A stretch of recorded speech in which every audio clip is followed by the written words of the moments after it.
എത്ര രഹസ്യമാക്കി വെച്ചിട്ടും സുഖവും താരയും തമ്മിലുള്ള പ്രേമം കോളേജിലെ പരദൂഷണ സദസ്സുകളിൽ പാട്ടായി, ചുവരുകളിൽ വാർത്തയായി. അതോടെ കോളേജിൽ വെച്ച് അവർക്ക് സ്വസ്ഥമായിട്ടൊന്ന് സംസാരിക്കാൻ പോലും കഴിയില്ലെന്നായി. ഈ സമയത്താണ് ജാനുവരിയിൽ തിരുവനന്തപുരത്ത് സ്റ്റുഡൻസ് ക്യാമ്പ് നടക്കുന്നുണ്ടെന്ന് അറിഞ്ഞത്. ഒരാഴ്ചക്കാലം ആരും അറിയാതെ സ്വസ്ഥമായിട്ട് അവിടെ കഴിയാമല്ലോ എന്ന് ഓർത്തപ്പോൾ അതിന് അപ്ലൈ ചെയ്യാൻ അവർ തീരുമാനിച്ചു. അതിനുവേണ്ടി താരയ്ക്കും സുഖുവിനും യൂണിവേഴ്സിറ്റി യൂത്ത് ഫെസ്റ്റിവൽസിന് സമ്മാനം കിട്ടിയ സർട്ടിഫിക്കറ്റുകളുമായി സുഖു തിരുവനന്തപുരത്ത് പോയി വന്നൊരു ദിവസം രാജീവ് ഗാന്ധി വധത്തിലെ മുഖ്യ സൂത്രധാരൻ ശിവരശനും കൂട്ടാളി ശിവയും ഉൾപ്പെടെ 7 തമിഴ് പുലികൾ ജീവനൊടുക്കി.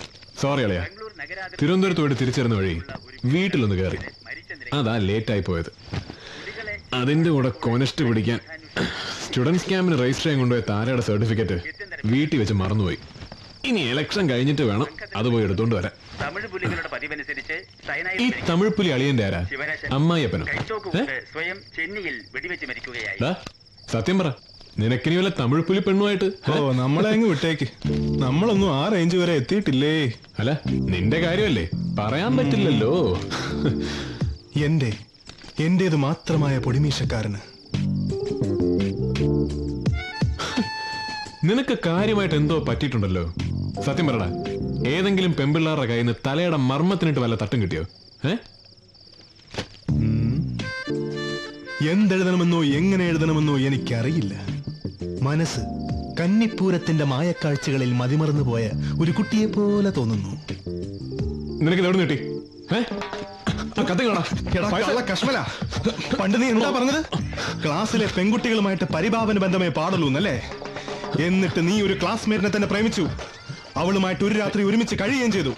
അതൊക്കെ പോട്ടെ, അന്ന് രാത്രി നിങ്ങൾ തമ്മിൽ ഒന്നും നടന്നില്ലെന്ന് നീ എന്നോട് കള്ളം പറഞ്ഞില്ലടാ. ഭരണങ്ങാനം പള്ളിയിൽ പോയി പറഞ്ഞാൽ മതി. എടാ, ഒരു സുഹൃത്തിനോട്, അതും ഇന്ത്യൻ ഫുട്ബോൾ ടീമിന്റെ ഗോൾ പോസ്റ്റ് പോലെ തുറന്ന മനസ്സുള്ള സുഹൃത്തിനോട് നീ ഇങ്ങനെ ഒരു ഫൗൾ കാണിക്കരുതായിരുന്നു. സത്യം എന്റെ കൂടെയാടാ, അല്ലെങ്കിൽ ഈ കത്ത് ഞാൻ കാണില്ലായിരുന്നു. അതിന് മാത്രം ഒന്നും ഇല്ലല്ലോ. അടിവരയിട്ട് വെച്ചിട്ടുണ്ട് ഞാൻ, വായിക്കാം. നിന്റെ ഓരോ കരസ്പർശവും 1000 ഇതിലുള്ള പൂ പോലെ, ആരും കേൾക്കാത്ത സംഗീതം പോലെ എന്റെ ഉള്ളിൽ ഇപ്പോഴും നിറഞ്ഞു നിൽക്കുന്നുണ്ട്. ഇന്ന് മധു നുകരുന്നൊരു ചിത്രശലഭത്തെ കണ്ടപ്പോ അറിയാതെ ഞാൻ നിന്നെ ഓർത്തുപോയി. ഈ മധു നുകരുന്ന ചിത്രശലഭത്തെ കണ്ടപ്പോ അവള് നിന്നെ ഓർക്കാൻ കാരണം എന്തളിയാ? എടാ, അതന്ന് ഞങ്ങൾ അങ്ങനെ തൊട്ടുരുമയൊക്കെ ഇരുന്നില്ലേ, അതവൾ ആലങ്കാരികമായിട്ട് എഴുതിയെന്നേ ഉള്ളൂ. അതായിരിക്കും. അപ്പൊ ഇതോ? അന്ന് നീ തൊടുത്തുവിട്ട പ്രേമബാണങ്ങൾ ഏറ്റെന്റെ. അതിന് നീ ഉദ്ദേശിക്കുന്ന അർത്ഥമൊന്നുമില്ല. പ്രധാനപ്പെട്ടൊരു ഭാഗം വായിക്കാൻ തുടങ്ങിയതാ അപ്പോഴാ. വിവരക്കേട് കാണിക്കാടാ. ഇവിടെ കിടന്ന് കൂവി ബേളം ഉണ്ടാക്കിയ ഇവിടെ ആളുണ്ടെന്ന് അറിഞ്ഞ് ആ എസ്തപ്പാൻ അച്ഛൻ ഇറങ്ങി വരും. രാത്രിയായ കണ്ണിന്റെ കാഴ്ച പോകുന്ന അച്ഛന് ഈ പവർ കട്ടൊന്നും ഒരു പ്രശ്നമേ അല്ല. ലൈറ്റ് അണഞ്ഞപ്പോ അറിയാതെ കൂവിപ്പോയതെന്റെ അച്ഛാ ക്ഷമി. ലൈറ്റ് അണയുമ്പോ കൂവണ ശീലം മാറ്റിയില്ലെങ്കിൽ ഭാവിയിൽ നിന്റെ ഫസ്റ്റ് നൈറ്റ് ലാസ്റ്റ് നൈറ്റ് ആയി പോകും. വെള്ളമൊഴിക്കണില്ലേ? ഇതിൽ വെള്ളമൊഴിക്കാൻ ഇതിനകത്ത് മാവൊന്നും നട്ടിട്ടില്ല. പോടാ എണീച്ച്.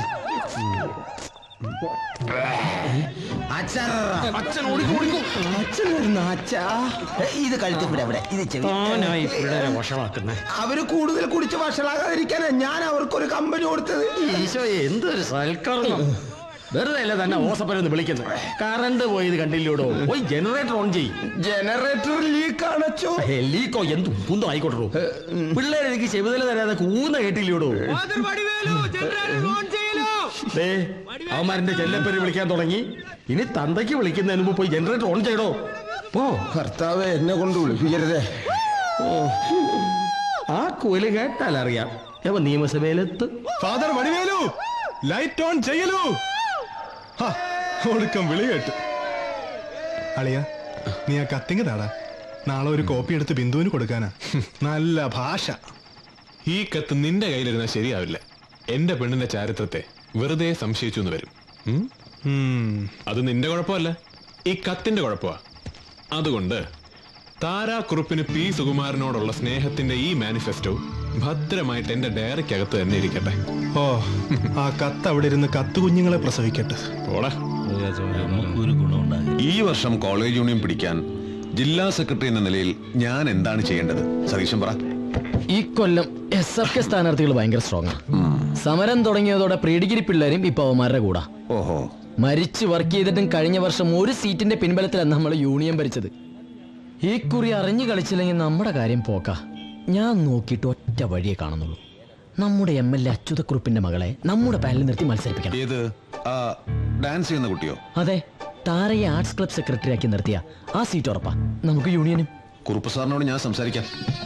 അതെ, അങ്ങനെ വെറുതെ സംസാരിച്ച പോരാ, നമ്മുടെ പാർട്ടി മുഖേന നല്ല സ്ട്രോങ് ആയിട്ട് പ്രഷർ ചെയ്യണം. ഞങ്ങളുടെ ജീവൻ മരണ പോരാട്ടമാ. അതൊക്കെ ഞാൻ ഏറ്റുന്ന സതീശൻ ധൈര്യമായിട്ട് എന്ന് ഇലക്ഷൻ പ്രവർത്തനം തുടങ്ങിക്കോ. ആയിക്കോട്ടെ.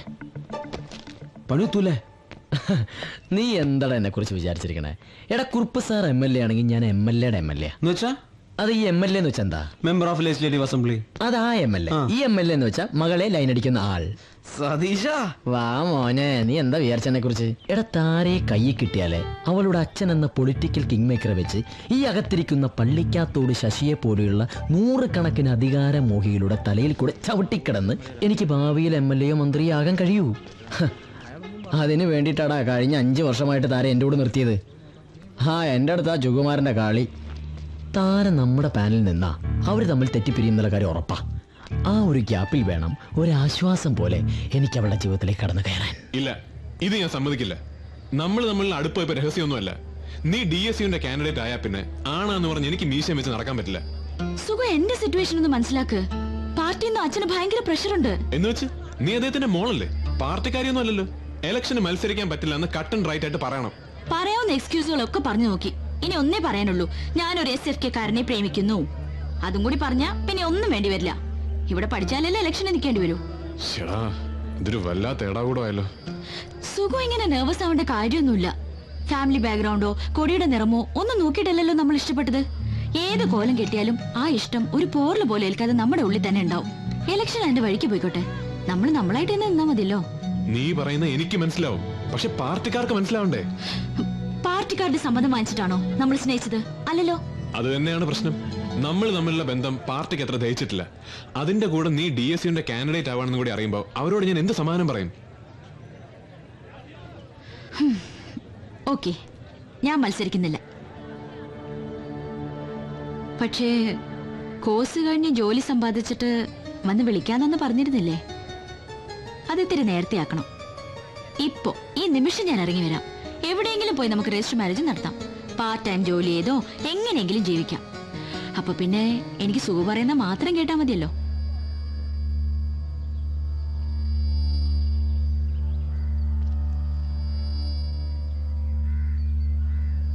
അതല്ല, അച്ഛന്റെ തണലിൽ നിൽക്കുകയാണെങ്കിൽ എനിക്ക് അച്ഛൻ പറയുന്ന അനുസരിക്കേണ്ടി വരും. എന്റെ ഗതികേടനെ കളിയാക്കണ്ട. നിനക്കിപ്പോ എന്താ വേണ്ടത്?